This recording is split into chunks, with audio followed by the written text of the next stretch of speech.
Now, real people, real opinions. Nighttime talk with Niall Boylan. Ireland's classic hits radio. On a kind of sadder note, the initial toxicology reports have been reported following the death of the former One Direction singer Liam Payne. They state that he had multiple drugs, including crack cocaine and methamphetamine, in his system when he fell to his death from a hotel balcony in Argentina. What a tragic and sad death, and a tragic and sad ending to a very short life, I suppose. In addition to this, it's been reported there were traces of pink cocaine in his system at the time of the death. When I saw that initially, pardon my ignorance, at 60 years of age or 61, whatever I am now, I had no idea what pink cocaine was. I just thought it was kind of fancy looking cocaine that young people like because it was pink. You know, they can get a pink champagne or whatever it is. But pink cocaine is essentially a cocktail of drugs containing methamphetamines, ketamine and MDMA, also called Tusi, I believe. And there are stark warnings about the danger of its use, and it's rapidly become a problem in the UK and Spain and beyond. But back in August, ITV News in the UK aired a report with warnings of the Russian roulette party drug that hit the streets in Ibiza. And George Hancorn was the producer of the report, and he joins me now to tell us all about it. Well, not about the show per se, but about this new drug culture. George, hi, how are you? Hi, Niall, good to be here. Really good, thanks. How are you? George, pardon my ignorance, but you're going to have to help me out and talk to me like it's one of those books, Drugs for Dummies, because I haven't a clue what's going on in the street. In my day, it was like when I was 18, 19 years of age, there was a bit of hash and LSD, and the odd person then ate a few mushrooms, and that was about it. But nowadays, there seems to be a cocktail of drugs that are being offered to teenagers and young people, generally speaking. Yeah, I mean, look, I don't blame you. The drugs market, like in the UK and beyond, is constantly evolving, and I guess that's kind of why it's quite hard to keep on top of criminal gangs and that kind of thing because things change all the time. The thing that we've been tracking for a while was this drug, pink cocaine. So like you mentioned, generally a mix of MDMA, ketamine, other things. But when we were over filming in Ibiza in August, it was also laced with fentanyl as well, which was obviously deeply concerning. And a lot of the problem around this drug is that you could get 5 batches, and each of those batches could have different quantities, different amounts of each of those drugs.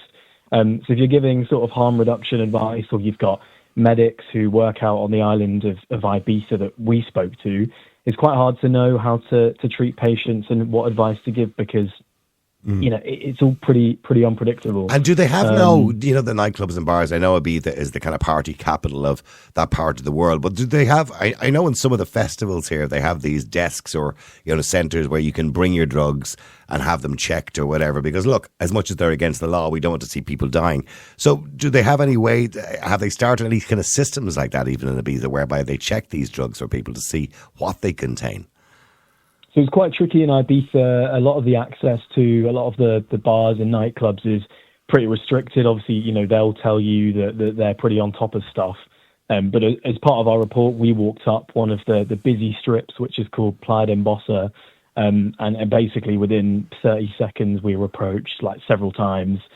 Within about a couple of minutes, we were approached by 10 different dealers offering this drug. So it's pretty much everywhere. Mm-hmm. And it's quite a cheap drug to make because of its makeup. It's made up of, lots of different cheaper drugs, but because it's dyed pink, it's kind of seen as quite attractive to maybe younger users of the drugs. Obviously, worth saying that these drugs are illegal, so we're not condoning this, but we're sort of reporting on the problem that already exists. Yeah. And they can be charged for more than it might cost someone to buy cocaine for. So although it's quite a cheap drug to make, the markup is quite big, and it's definitely something that's being targeted at like a younger audience, I guess, that who are new to the island maybe. I mean, you talked about the inconsistencies of pink cocaine.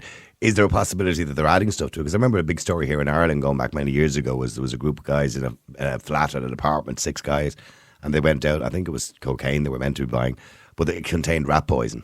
And battery acid, as far as I know, was the other thing, the white stuff off the top of the battery acid. So they took it anyway, and they died, all 6 of them. It basically ate their insides out, as rat poison would do. I mean, is there any suggestion that they're mixing other kind of additives into these drugs as well?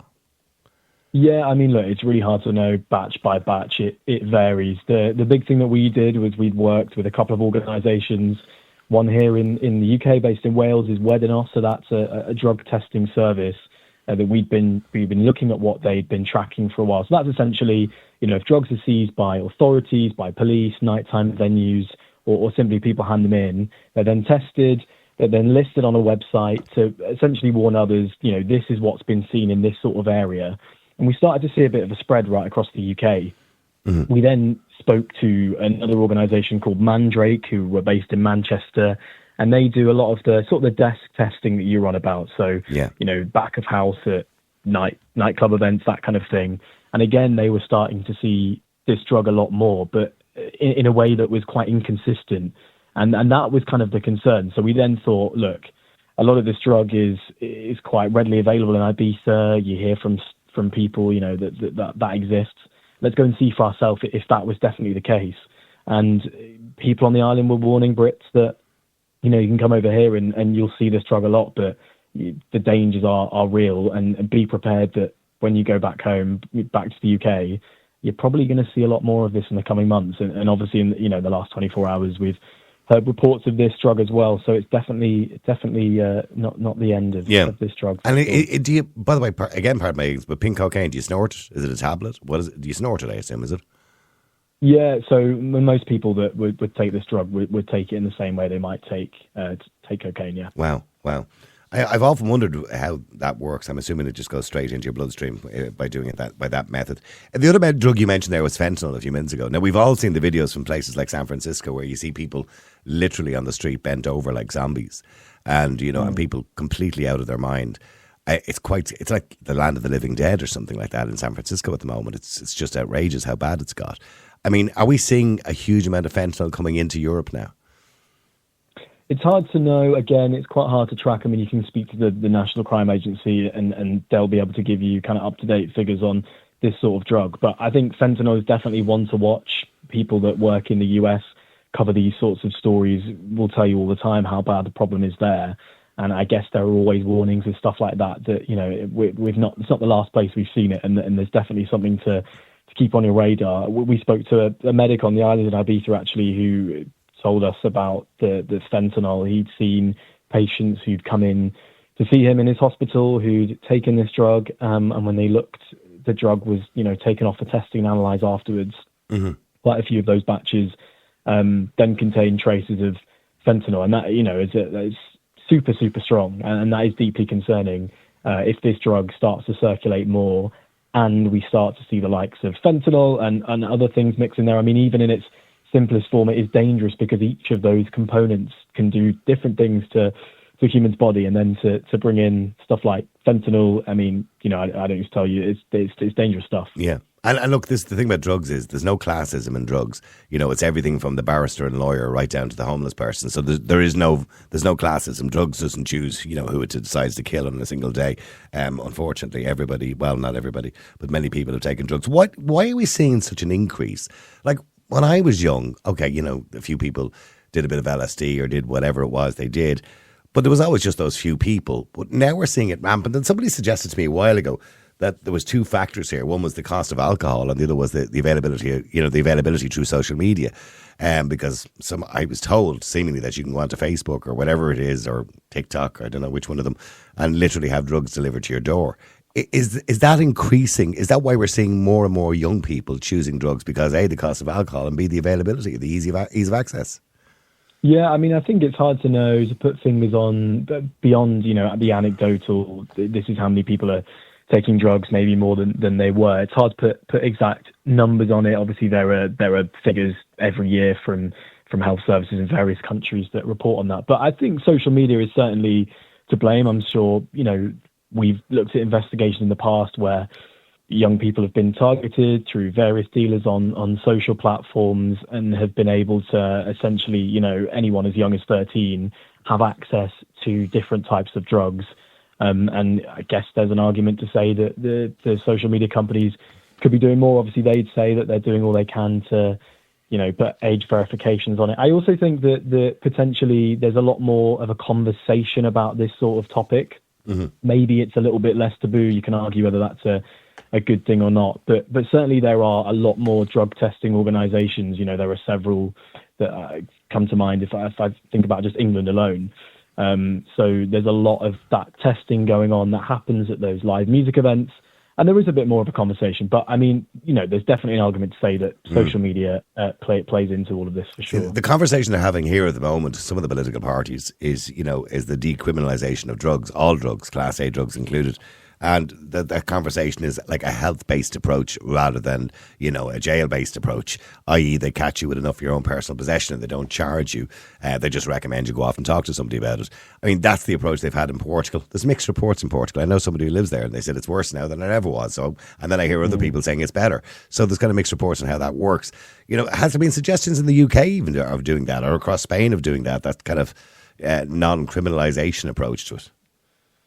I think harm reduction is definitely something that UK festivals have trialled in the past and are trialling. There's a very good organisation in the UK called The Loop who often work at UK festivals, and they'll do testing. So if drugs are confiscated when people have come to the festival either by police or via amnesty bins, they'll then test those drugs and they'll then issue reports. I mean, they've been advocating for a harm reduction approach for a while. There are some of the smaller parties in the UK. I'm surprised Keir Starmer, that would be something he'd certainly be looking to recommend, because I suppose that's the way he operates. I'm surprised he hasn't suggested that already. Yeah, Labour haven't made any big moves or any big announcements when it comes to... No, unless they thought they could make money from it. Yeah, I suppose. At this moment. I mean, there was, there were talks around the changing the class of stuff like nitrous oxide when the Conservatives are in power. But some of the smaller parties are talking about it. The Greens talk about drug policy, and so do the Lib Dems, that kind of thing. But in terms of whether we're going to see anything anytime soon, I doubt it. But there's definitely more of a conversation and more of a move towards that sort of licensing at some of those club events. And, you've got club events, places like Manchester work in the nighttime economy. All those organisations that do drug testing there often work with some of those venues because they see it as a way to basically put that prevention in place. If they can know what's in circulation on any one night, they can then issue alerts. People that are attending those, if there's something particularly dodgy in what's being taken, they can take that precaution. Equally, any of those medical staff can be on top of that and know, right, this particularly strong pill, for example, is in circulation. We're going to make sure that we know how to treat someone who does come into difficulty. Because, look, just a warning out there to everybody, because of this conversation, you literally are playing Russian roulette, aren't you? When you talk about this pink cocaine, and from what you're telling me, it is basically because you just don't know what you're getting, essentially. So you are playing Russian roulette with your life. Yeah, definitely. That's what, you talk to any medical professional, but those who see it firsthand, those who work on the island of Ibiza, and they can't warn people deeply enough against taking something like this, just purely because, any drugs, of course, but something like this is so unpredictable and seems to be evolving, seems to be changing. We're looking at testing of samples all the time that organisations are flagging to us, and each of those seem deeply inconsistent, and that's still going to be a big concern wherever we see it. Well, listen, thank you very much indeed. And the report, by the way, was great on ITV. Maybe it opened up a lot of people's eyes to what was going on, particularly, across the UK, Spain and beyond, and here in Ireland too. And I appreciate you coming on the air, George Hancorn. Listen, thank you for coming on to us, My TV News. Thank you very much. Good to chat. Now, real people, real opinions. Nighttime Talk with Niall Boylan. Ireland's Classic Hits Radio.